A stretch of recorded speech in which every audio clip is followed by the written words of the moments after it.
Assalamu alaikum, guys. Welcome to another Marriage Monday, where we spend Mondays talking about marriage. My name's Amir. My name is Kamara. And today we're going to talk about managing your anger. In marriage, there's going to be a lot of adverse situations that put you in a position to be angry. Yes. We have to find ways to cope with that. The first thing that we think is very important is that you understand who you are. So the advice that we give is hopefully going to be able to help a lot of people with their issues, but know that everyone's different. So you're going to have to take a deep dive into yourself to really have an effective way of handling your anger. What do we got first, babe? First thing we got is don't let your anger become destructive. There's a saying from one of the Sahabas about allowing your anger to get destructive. That means like when you allow yourself to get so mad to the point where you want your partner to suffer, you want them to experience some type of pain, emotional and sometimes even physical pain. To calm yourself down, let's talk about like the sunnah. So one of the things from the sunnah is that when you're angry and you're standing up, you should sit down, like collect yourself, like, okay, calm down. Yeah, you need to calm down, calm your nerves, You need to calm down, you need to bring yourself down. Yeah, sometimes, Kamara frustrates me to the point of, almost extinction. So I have to calm myself down, bring myself back to reality and just realize, Kamara is 3 years younger than you, Amir. You have to understand that she's not going to have the same kind of maturity. Shut up. If you're standing up, sit down, bring yourself to a lower point. Yeah. And if you're sitting down and you're still angry, go even lower. Lie down. Even though this is a da'if, I still feel like it has value because it says make wudu. And how can you be upset when your sins are getting forgiven when you're making wudu? Regardless of any situation, you need to find ways that involve your relationship with Allah. Because if you're finding ways to augment your anger by worship, you can't. It'll help you to diffuse that type of situation. Mm-hmm. So another thing that I wanted to mention is this dispute between husband and wife usually stems from the Shaitaan. The Shaitaan does not like couples. So it's like you want to do all that you can to keep the Shaitaan out of your house, like playing Surah Baqarah, praying together, reading together, fasting together. So constantly doing things to keep the Shaitaan out of your life. Happy life, happy wife. Yeah. Right? That's the saying. People say happy wife, happy life, but it's all about the longevity and the preservation of the male species.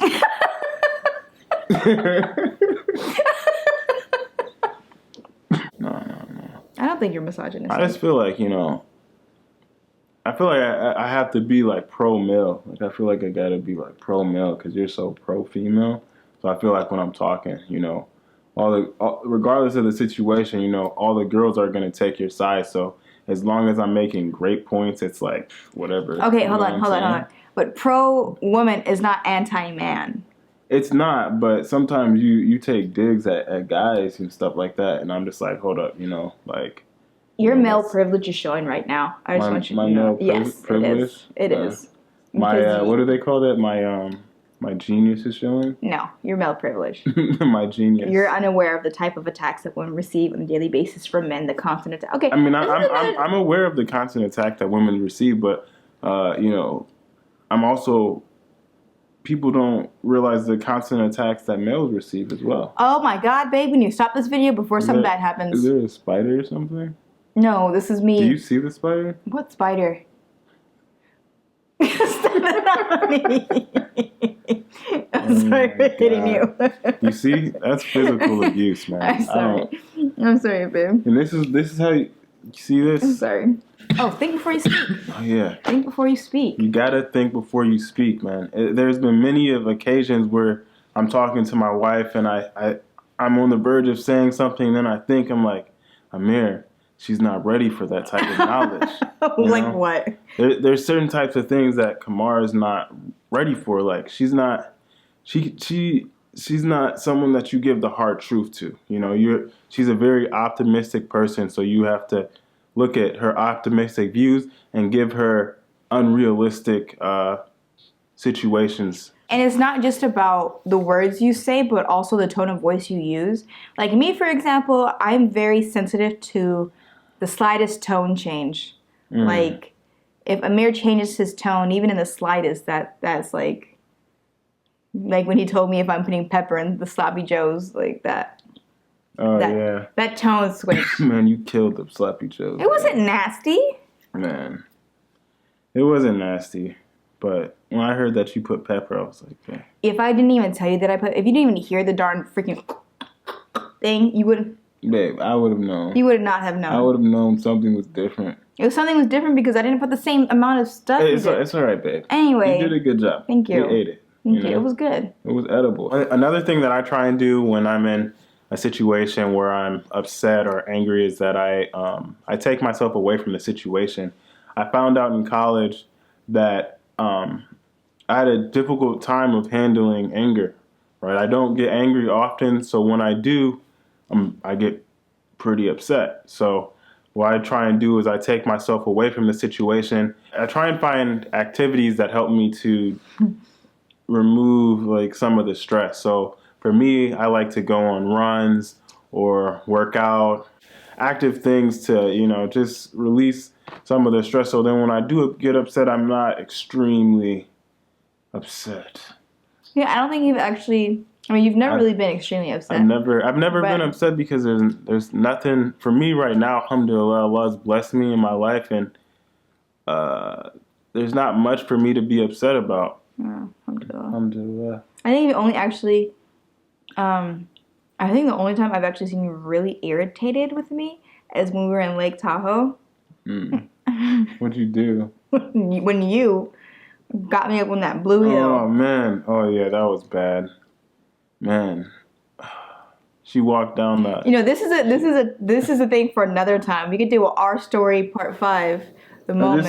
Just say we can do our story. Our story and talk about our 30-year anniversary and how we almost killed each other. Yeah, right. You literally almost killed me. Babe, come on now. Okay, I need an apology. All right. So our final point in this video is know when to receive help. Get help. There are counselors everywhere, and a lot of times in the Muslim community, it's kind of looked down upon when you see a therapist or when you see a counselor, when you talk to someone on a professional level about your issues. Yeah. Another point to that is that, for some reason, people manage to find out that you're seeing a counselor, but people really don't have to know. Like what you do with you and your spouse is your personal business. You don't need to bring in a whole bunch of other people. I guess which is something that we left out. Keep your arguments and your disagreements to yourself. Not everyone needs to know. They're grown now. You're married, right? Handle your business. You're adults. Handle your business, for sure. If your spouse refuses to get help and your relationship is getting to the point where you're starting to be afraid, that's the time when you really want to reach out to someone, not only for their sake, but also your safety.